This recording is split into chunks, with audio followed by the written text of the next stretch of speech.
Hi, Chris. Why, hello. It's nice to see you as always. We meet again now in Portal Talks. And today we're going to talk about something we've actually spoken about and written about on both sides of your blog and our blog, about what comes first, platform or portal. Um, a point I discussed with Abby from GetDX a second ago, which touches on that. He was referring to a research report you guys are going to publish this Friday, which is about what got people into developer productivity, and one of the top answers was CI/CD. And I remembered that when we started interviewing people about why they chose platforms, the first stories they told us were about CI/CD. So the organization embracing this idea that something is very, very broken. And I think this goes very well into our session. If the organization feels that something is broken and doesn't have something as basic as CI/CD, then are they mature enough to have a portal? And what is the level of their platform maturity? And this is why this session is called What Comes First, Platform or Portal? I'll make a quick introduction. Chris is the head of the DX Consulting Group. Did I get that right? That's right. Yeah. Yeah. And also one of the sponsors of this event. So thank you, Chris, for joining. And let me share the questions I'm going to ask Chris. But Chris, feel free to say any introductory, anything you'd like to say. Yeah, it's nice to get to meet everybody. Like you said, I get the pleasure to work with Abby and others here at DX, and I am working on setting up a consulting group to help really drive the impact of developer experience inside of people's organization, leveraging the platform that we have and really being able to to help kind of drive strategy and kind of further thinking into developer experience. So it's really, really great to get to meet everybody. I've spent a lot of time on developer portals. I've worked closely with Backstage and worked really closely with Port and others. And so I have a pretty broad understanding of the challenges that people are going to face and kind of the pros and cons of both platforms and kind of portals and everything else. So really get a chance. Nice to talk to you, Ronnie, as always. And look forward to the conversation today. Yeah, and maybe Chris has an answer to the question, the chicken and egg question that we're going to ask him. So what comes first? Portal is platform, Chris and myself. I'll start with things that are happening in the Gartner world. Platform engineering is one of the 5 top technology trends in engineering. They also published a platform engineering hype cycle last week with a ton of technologies and categories and companies. And they're saying that within platform engineering, portals are the most frequently piloted technology, which brings us again to the chicken and egg question. If you're just starting on your platform engineering journey, are you going to do a portal? Or maybe a lot of people have established platforms. This is another answer.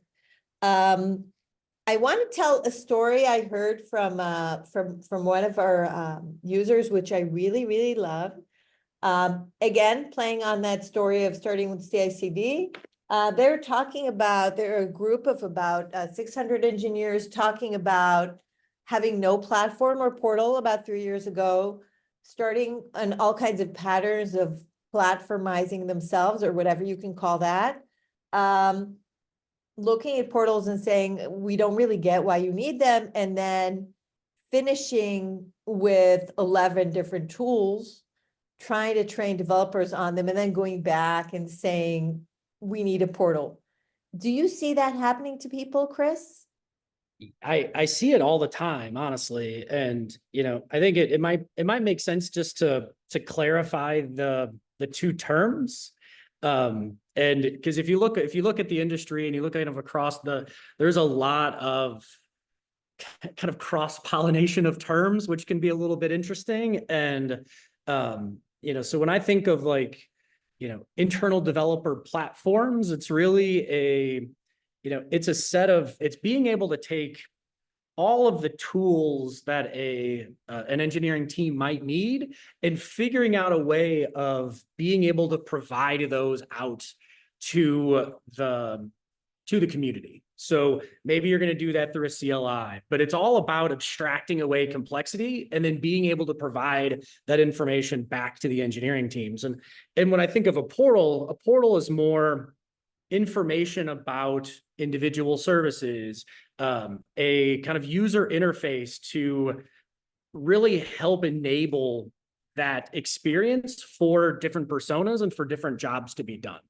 And one of the challenges that we have here is that they all interplay with one another, and where do you draw the line can be a little blurry, because if you take a tool like Humanitech or some kind of orchestration platform, they would call themselves an internal developer platform. But you look at, tool like Port, and you could make a case that it's an internal developer platform. And so, the thing that I always go back to is, what are their personas? What's the job that they're trying to do? And then, how do you leverage any of those types of platforms to be able to help accelerate accelerate that job to be done in the easiest, quickest, and fastest way possible? I like that you touched on the orchestrator question. I think the industry may stumble into this big religious discussion on where is orchestration happening. Is it within those internal developer platform tools? Is business orchestration happening also within portals? We believe that can happen with automations. But to me, the really interesting thing is that, at least in my definition, there can be a tool that's central and is a platform, but in reality, a platform is the set of tools that you run those reusable self-service actions for developers on. And the portal, although it may have some orchestration automation in it, is an interface. That's right. That's right. When I think of a portal isn't exactly doing much. It's orchestrating all of the tools that are below it.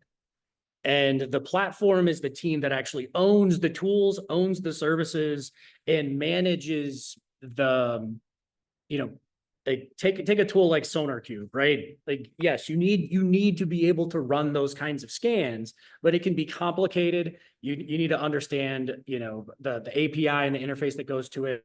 And so if I am a platform team and having one of my jobs is abstracting away that complexity, allowing for easy use of that tool. And, that might be accessible through a bunch of different ways. That's CLI inside of your pipelines, but you may then leverage your portal to then access information from that. And so again, they all tie together, but you need to figure out where is the entry point for a given thing. And, so when I think about, these differences, and it's, that having that separation, I think, is a good thing, but understanding that interface and where you draw the line is critical when you're thinking about both of these tools, like both of these kind of techniques, because they are quite different, but they play together very nicely. The most difficult question I'm going to ask you today, when you write IDP or think about the word IDP in the middle of the night, do you mean internal developer portal or internal developer platform? I don't even know how to answer this for myself. Yeah, I try not to get lost in terminology for almost any of these things. There's like this whole kind of space is just bogged down and in this terminology and acronyms and everything else. And, I came from kind of the portal space. It was where I started. So if I think of an IDP, I think of a developer portal, but honestly, it doesn't really matter. The key is understanding the needs of your organization and not getting caught up in the next shiny object.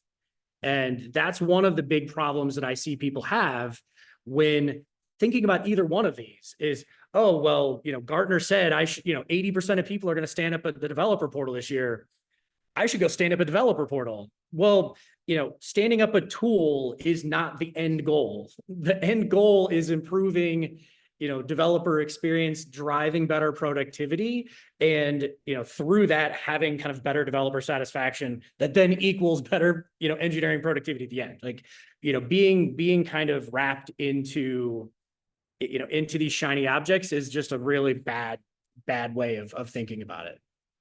I actually have a question about this regarding the shiny object question. You've seen a lot of large organizations in your consulting roles, in leading developer experience practices. When do you think portals became a thing?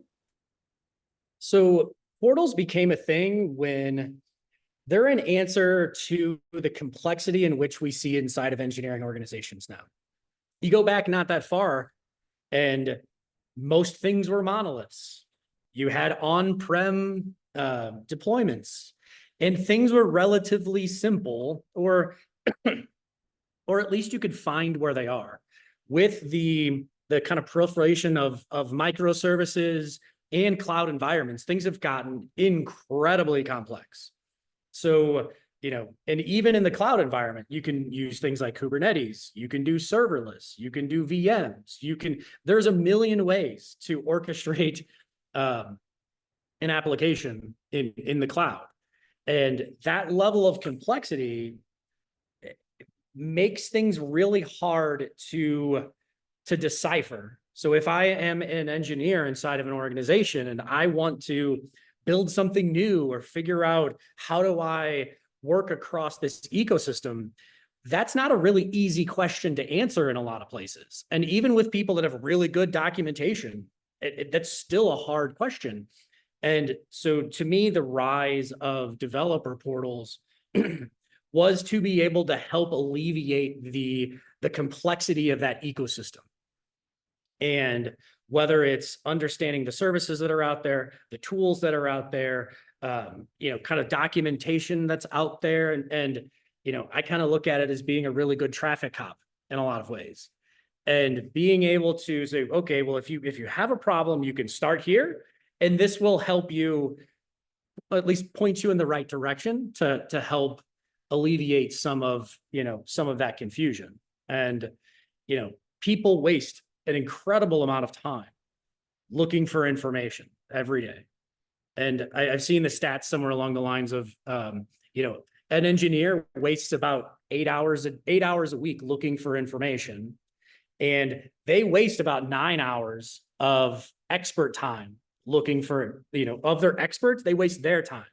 And about 45% of those questions are redundant. So those are things they should have been able to go find. Let me ask you a question there. Is it a documentation issue or is it a broader issue?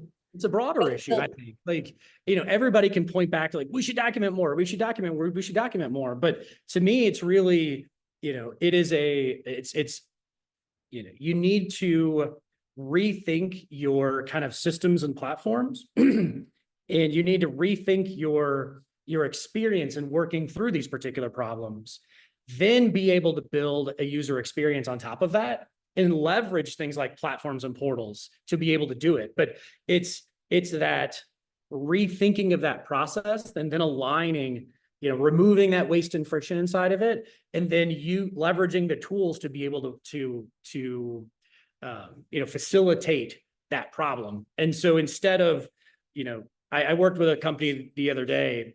They had over 100, excuse me, they had over 100,000 pages inside of Confluence. That is an insane number.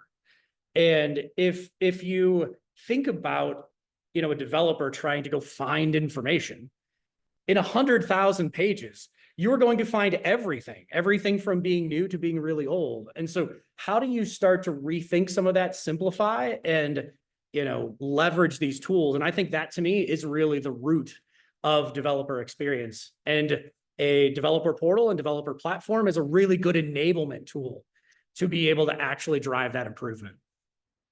And also with those 100,000 pages, there's a trust issue as well, which I think portals try to alleviate, which is to provide engineers not only with data at their fingertips, but data that is not stale and that can be trusted. That's right. Trust, not to frustrate the developer. Well, and if you think about the trustworthiness part there. So even if a developer were to find the information that they think is correct, they've probably found other information that counteracts that.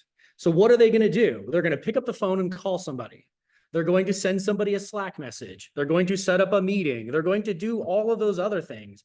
And now you've taken a problem for one person and you've populated that problem to other people. And even if that only takes 5 or 10 minutes for that other person to respond back to you, you've now broken their flow state. You've now, you've changed the way that they're thinking. You've added to their cognitive load. Maybe they only had an hour to get something done before their next meeting. And now you've kind of broken that flow. They've got 15 more minutes and they're like, well, I mean, I can't really get back into this. I got another meeting. Now, all of a sudden you've burnt 30 minutes of their time. Take and extrapolate that out over 100, 500, 1,000 developers, and you have a massive amount of waste that is hard to quantify in some ways. But I know Abby talked a lot about that, but when you think of implement platforms and how do you fix some of that, it really is your portals and platforms. Yeah. So chicken and egg. I tried to diagram this and I said I will not use chicken and egg images from the web. So I created this on my own. And I want to go back a little to the initial discussion. You said that modernization is really breaking the developer experience. And that's one of the reasons people go platform or go portal. Yeah. But let's say I've just been appointed head of platform engineering at an average size organization. I have a lot of legacy, so I don't have a full platform. But I'm moving some of it. I'm doing some Kubernetes and I'm doing some other things, and I've set up the CI/CD. And I'm trying to do all these things and modernize my tool set, but I haven't done it across my entire stack. And actually, like, I think this is the case for almost all customers I've ever spoken to. Do they need to finish that modernization to get a portal? Do you think that there's a point where the platform is so small, if we look at the CNCF's platform engineering maturity model, that you should not do a portal? Or is the portal really the organizing idea around which you tie everything from your platform into it? Or is there no answer to this question? I think there is an answer to these questions. It's that I would say that there's no one answer to these questions.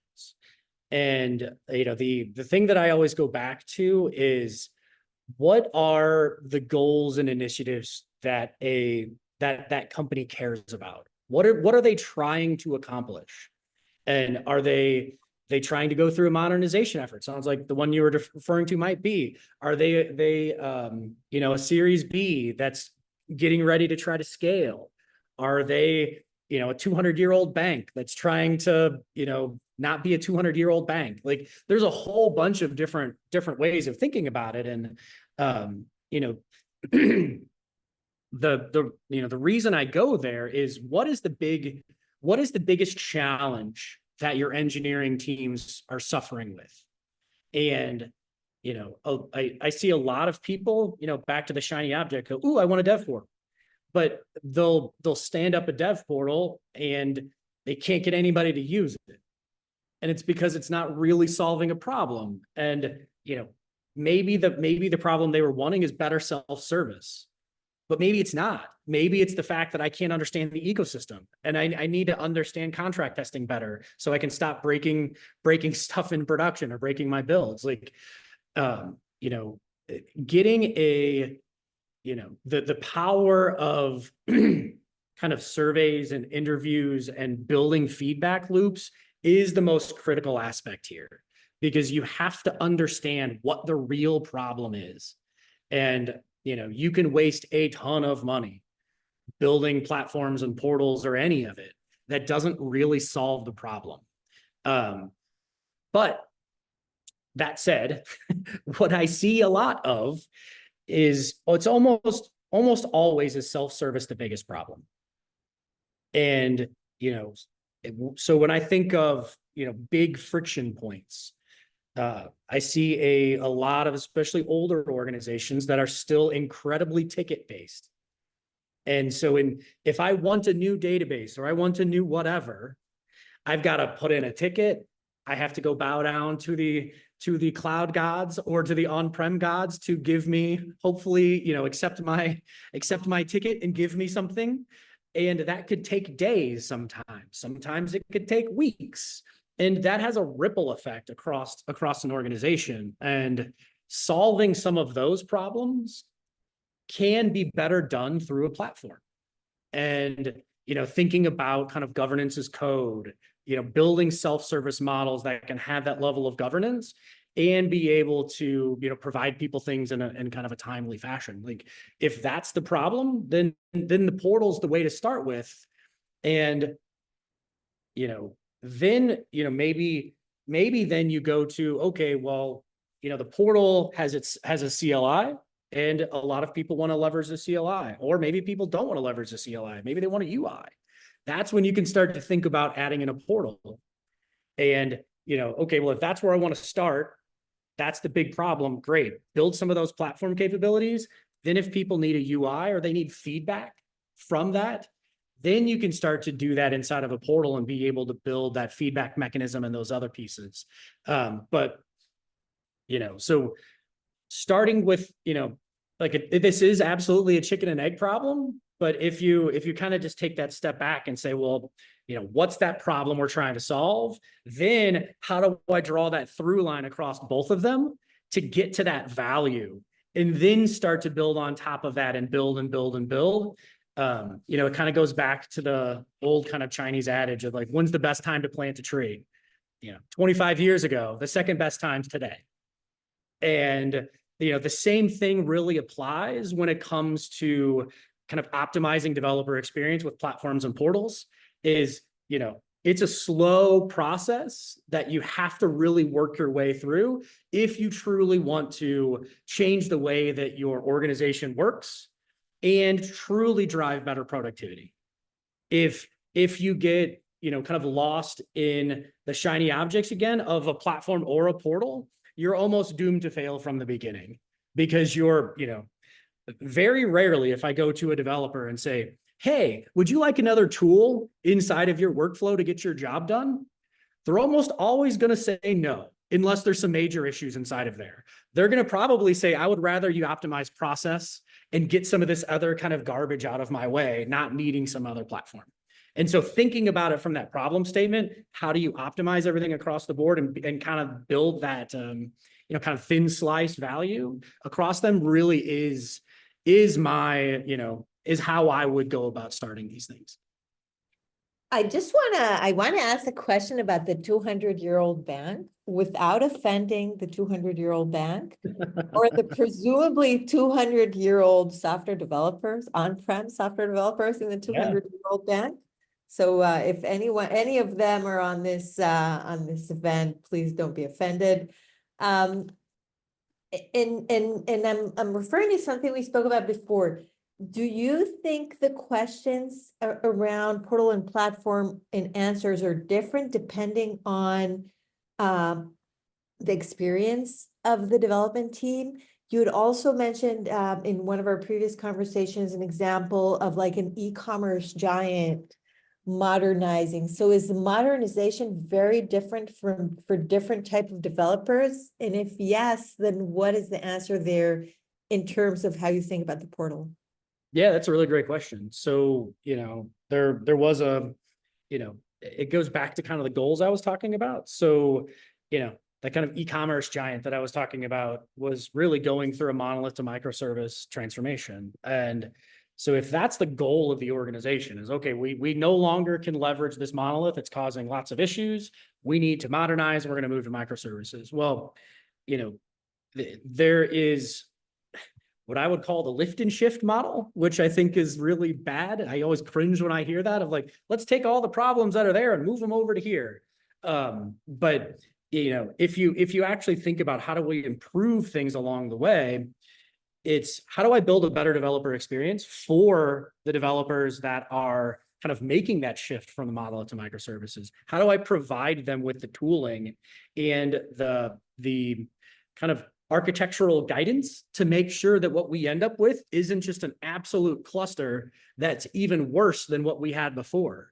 And, like, it's been very, there's a lot of hate that has been thrown at monoliths for a long time. Like, they can work just fine, and there's a lot of problems with microservices, but if you don't think about how do you manage the developer experience, how do you manage the dependencies, how do you start to structure things in a way that starts to make sense, you can end up really just taking what was at least one thing and just shattering it on the ground, and being able to then try to clean up the pieces. So, thinking about those goals and how do I actually improve things along the way is that really critical piece. And as that, kind of company that's trying to make that shift, think, so when we were there, one of the things we did is we stood up a developer portal and we created a bunch of starter kits. So if you wanted a new microservice, you could have that new microservice spun up in less than 10 minutes. And you're going to get a really good formatted Java project. You're going to get CI/CD pipelines, and you're going to get your cloud environment set up. And it's going to deploy it to it. So the only thing you have to do is start to write your business logic.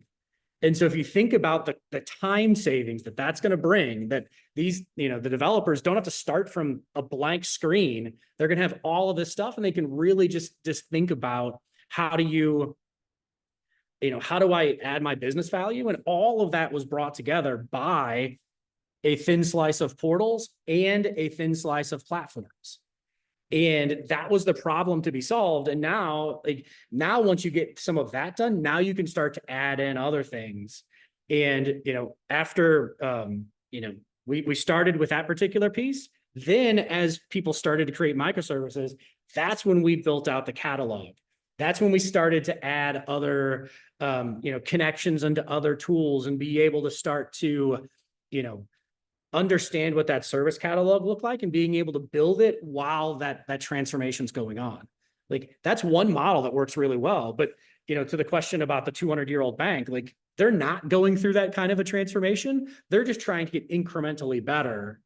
And, that's where the answers are a lot less clear about what the problems actually are. And that's where you really need to, understand the complexities from the development perspective, set up things like a center of excellence, do surveys, be able to build that in, put some product thinking around it to really help figure out what the right thing is.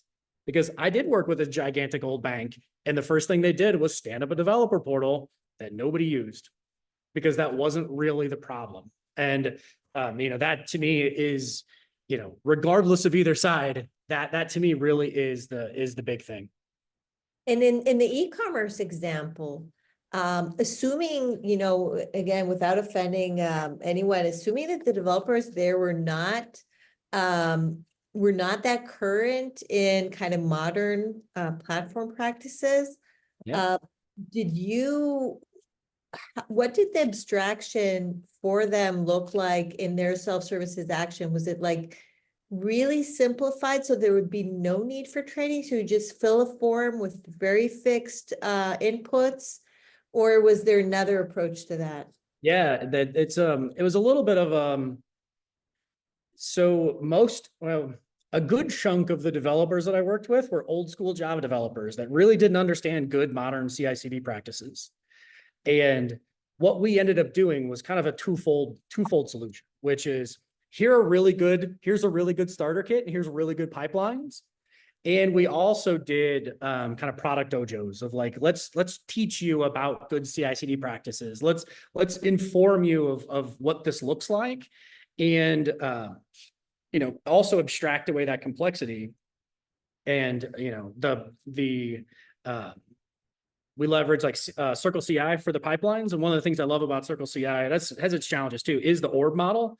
So we can say, like, you own your pipeline, but we expect you to run these things inside of your pipeline. Don't care where they are, but you have to run all of these things.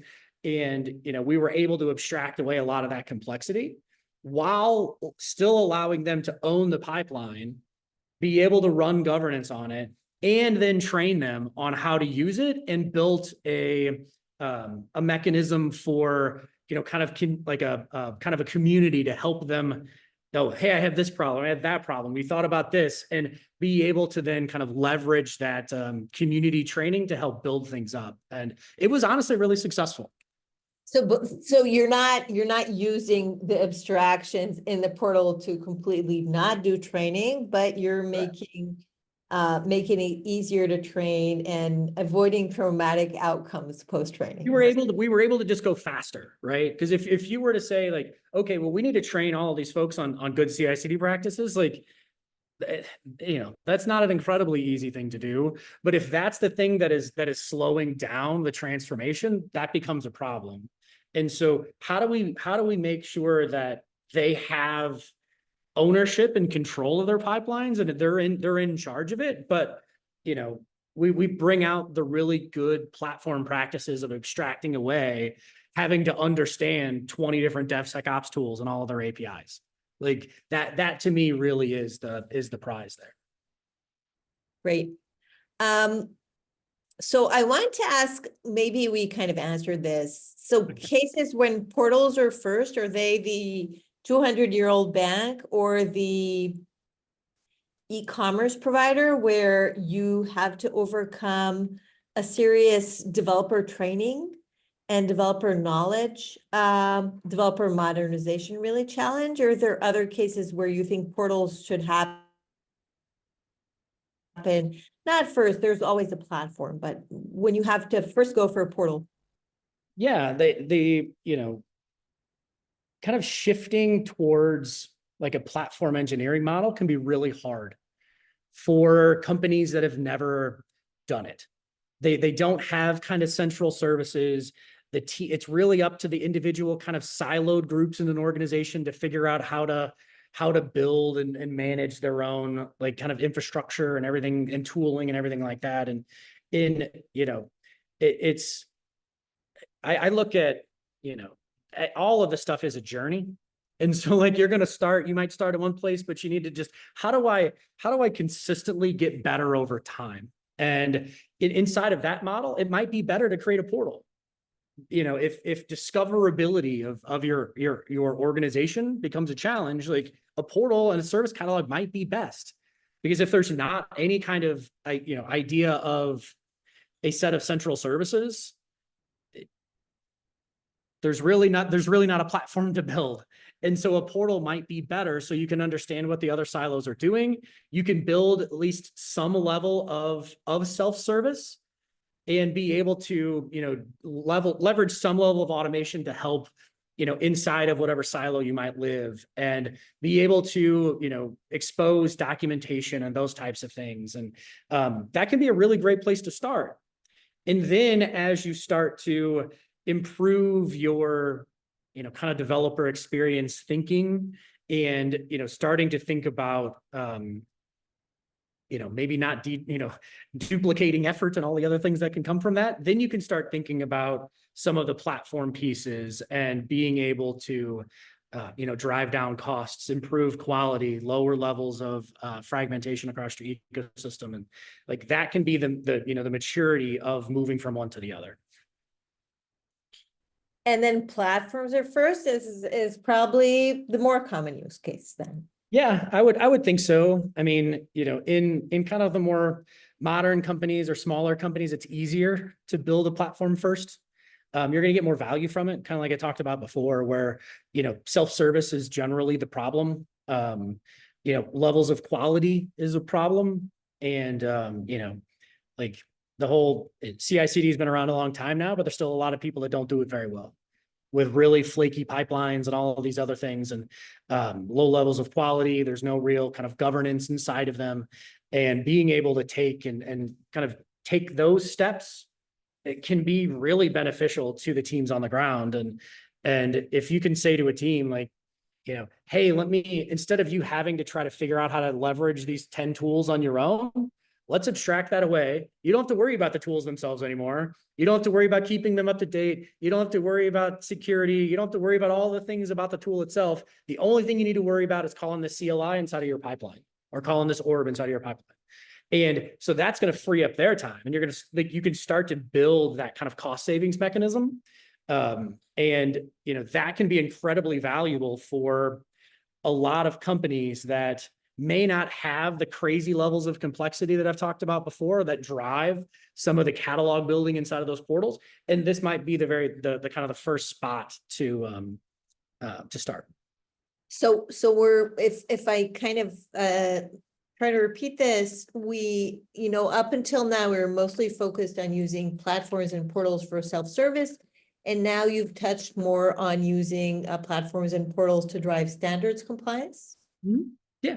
Yeah. I mean, that to me is one of the really big benefits of kind of a, platform engineering, abstracting away the complexity while increasing quality and increasing levels of governance. Because you can have kind of centralized control of federated ownership. And, one of the big challenges that comes up in a lot of organizations is, they've kind of gone a little too far with it. You build it, you run it kind of concept, which I still agree with. You build it, you run it, great. But let's provide you with a really great set of tools to enable you to build it and run it, and ensure that we're driving like architectural standards, quality standards, and kind of security standards. And I was working with another company. There was one team that they had that had over 2,000 security vulnerabilities in their application.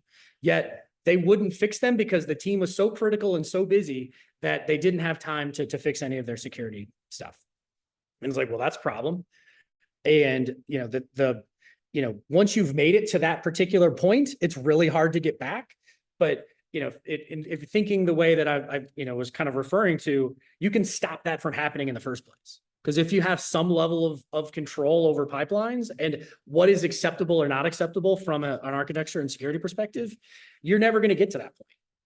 And you can start to have some level of control without doing like centralized pipelines, which is what I see people do a lot of. It's like, oh, well, nope, we're going to just own all of these pipelines and you just leverage our pipelines, and now they're super rigid and there's no flexibility in it whatsoever. And trying to find that middle ground can be really beneficial to both, the teams themselves and to, the broader engineering organization. And in your sense, do people start on the platform/portal journey as a result of like shiny new thing, standards and quality issues, or self-service issues? Or is that too simplistic a question? Yeah. I mean, I think it comes from a bunch of different things, but like cost is almost always one of them. A security incident could be one of them. One security incident that rattles the entire organization? Yeah, absolutely. And it's like, oh my gosh, like, what do you mean we're not checking, our pipelines before they're checking for security incidents or vulnerabilities before we push into production? Like, that stuff will start to, I mean, cost is always a big one. Most organizations are either moving to the cloud or in the cloud or thinking about moving to the cloud. And, the cloud can get real expensive real quick with all of these different ways of kind of deploying an application. And so when you think about like some cost saving methods and those kinds of things, like building, platforms is a really great way of driving cost savings while kind of improving everything else. So really the most common use case is growing both the portal and the platform together. It's a question that is a statement I've seen here. Do you agree? I do agree. It goes back to kind of that thin slice approach of understanding the problems of your engineering organization, and then using both of these as an enabler to solve that problem. And, you have your portal, you have your platform, and then you have your your CLI and your IDE. And, understanding the problem and then figuring out how do you meet the developer where they are. And, even something as simple as like switching tabs can be a big pain for a developer. And so, okay, well, maybe, building some kind of IDE integration is going to be the best way to do it.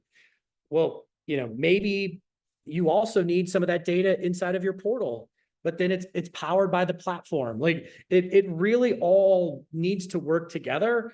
Bring a product mindset, just talk to your development community. Like they know where the problems are. You just need to talk to them and they will tell you. Then figure out how do you start to systematically approach solving it? Because in the end of the day, like, your developers need to understand that it's light at the end of the tunnel and not a train coming to run them over. And if they're bought into that, and you've built that mechanism of kind of continuous improvement, and you have these, the portal and the platform, these other systems to help enable that, that's where true, like, productivity gains can really be had, and just better overall developer sentiment. Like it's something along the lines of like 83%, I think is the number that I saw the other day, of developers suffer from being burnt out. Yet it's like right over 70% code on the weekends.